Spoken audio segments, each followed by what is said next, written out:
All right, guys, what's up? Nick here with Late Night Chess, and we have, as usual, our Saturday puzzle that chess.com has posted. Typically, notoriously pretty difficult puzzles, and this one is no exception. So let's dive right into it. So it's white to move here, and we're obviously in an endgame. It's a rook and pawn endgame versus knight and bishop.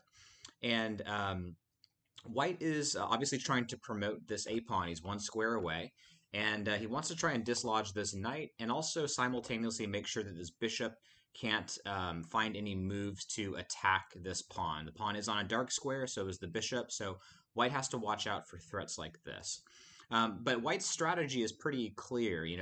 White wants to get his rook somewhere on the eighth rank to start harassing this knight and eventually probably bring his king in to help escort the pawn if necessary. So, if White could wave a magic wand, he would like his king somewhere on b7 and his rook probably somewhere on, g8 or c8, somewhere on the eighth rank, right?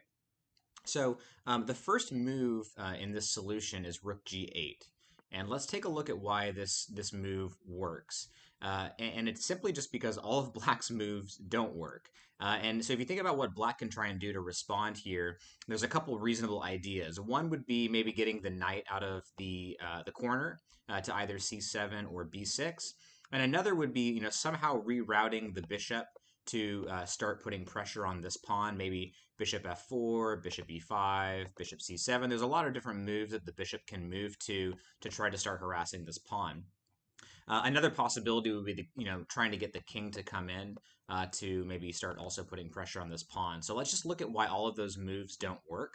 And we'll start with these bishop moves. So the next move in the puzzle that chess.com shows is bishop c7. We'll look at that last because that is the trickiest move that White has to be the most careful about. But what about moves like bishop f4 with just the simple idea of maybe bishop e3 starting to hit the pawn? Notice the bishop can't go to g1 right away to hit the pawn because the rook is still defending g1. So let's look at something like, let's just say bishop e5. Why does that not work? Well, White's idea of going rook g8 is to eventually bring the king out and now start putting pressure on this knight, right? And so obviously with a move like bishop d4, the rook can just take and, very cleverly is also defending the pawn. The king's eventually going to come in.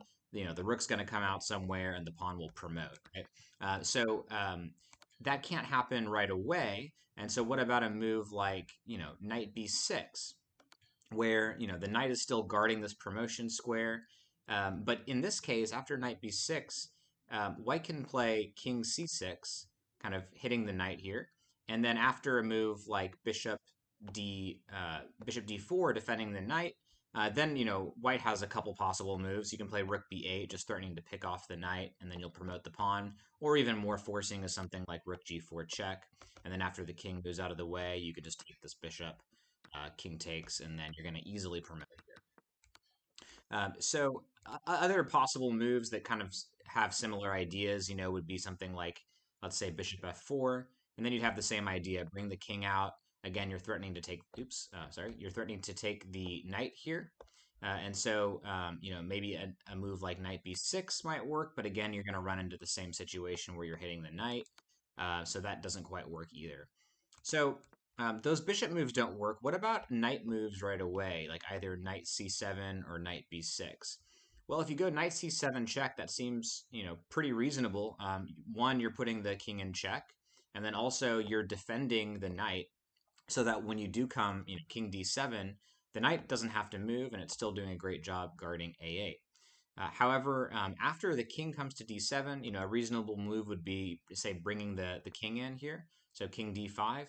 Then you have rook c8, and now you're hitting this knight twice, and this knight is defending a8 and can't move.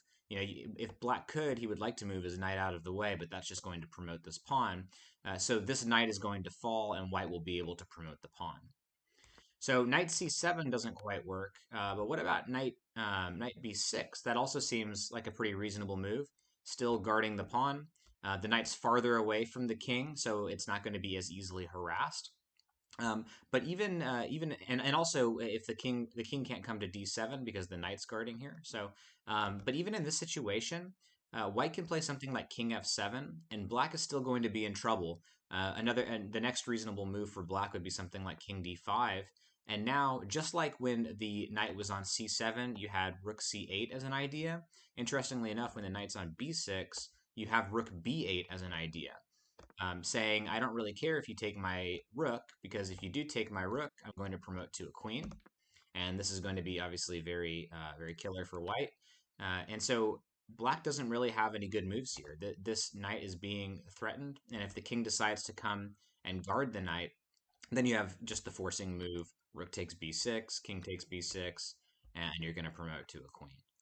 Right. So the idea is going to be after rook g8, if the knight comes out somewhere, I'm just simply going to put my rook either on c8 or b8, depending on where black decides to move his knight, and I'll easily be able to promote this pawn.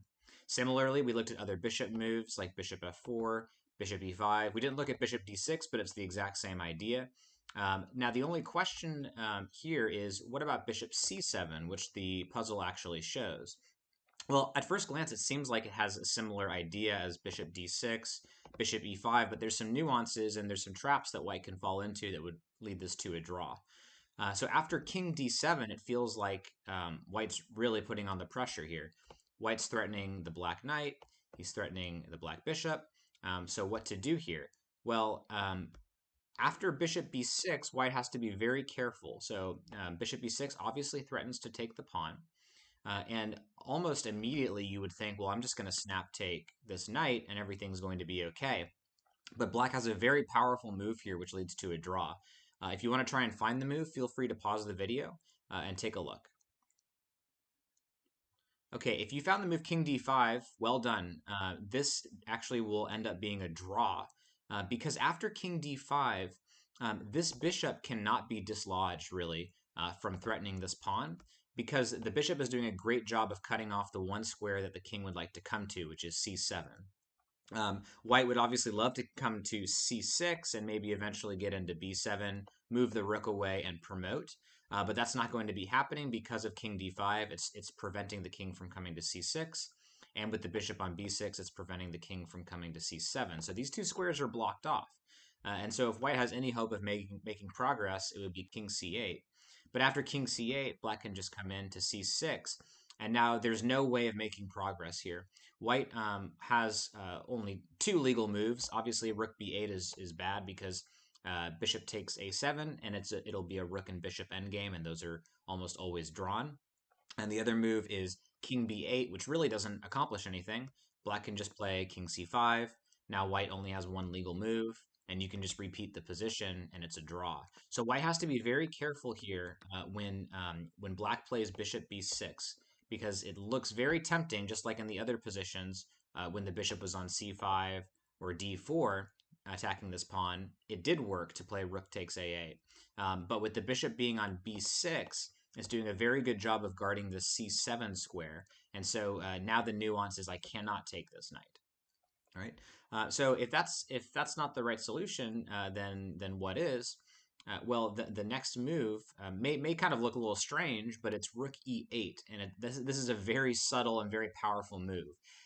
In the chess.com puzzle solution, it has black moving to d4, so we'll get into that in a second. But you might be wondering, why not d5, king d5 here? And now it's because I can take the knight, and now we have the same position, but now it's black to move.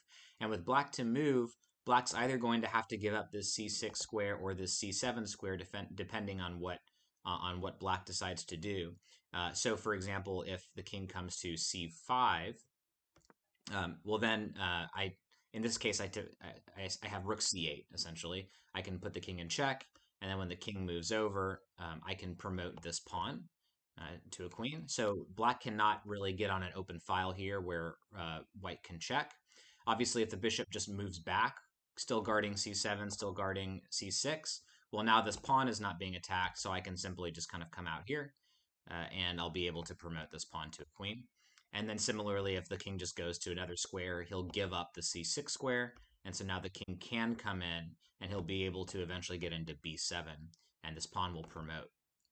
So very subtle, but very important, delivering this check here on e5 first, so that when the king moves away, then you can capture the knight. So in the solution, it actually gives the king coming to d4, which is also a very good try. But what should be kind of standing out to you about d4 is it cuts off a lot of squares for the bishop to move back and retreat. So now after king c6, which is the next move, this seems a little counterintuitive. You're now giving up this pawn, but after rook takes a8, this bishop is trapped. It obviously can't come to, well, can't come there, but it can't come to b8 or b6, obviously, because the bishop will just be taken immediately. But after bishop c5, notice that this king is just barely defending the bishop. And after rook a4, delivering check, there's no move the king can make to defend this bishop. Obviously, black would love to come to one of these squares to continue defending the bishop, but that's not; those are not legal moves. So after, say, king d3, white just takes the bishop, and this is going to be an easy win for white. So very, very interesting and very, very cool puzzle. In my mind, the most interesting part of the puzzle was this rook e8 check move. And just kind of noticing how this bishop being on b6 instead of on some of these other squares is very subtle and very nuanced, and kind of makes white have to be very careful about taking on a8. So pretty cool puzzle. Hopefully you guys were able to solve it, or at least learn something on why you didn't solve it. And if you guys enjoyed this video, check out my other videos that I post on Saturday. I've posted about 4 videos now on Saturday, chess.com puzzles, and I'll continue to do that. And if you enjoyed this video, definitely give me a subscribe, hit the like button, and comment below. Thanks, everybody. Talk to you soon.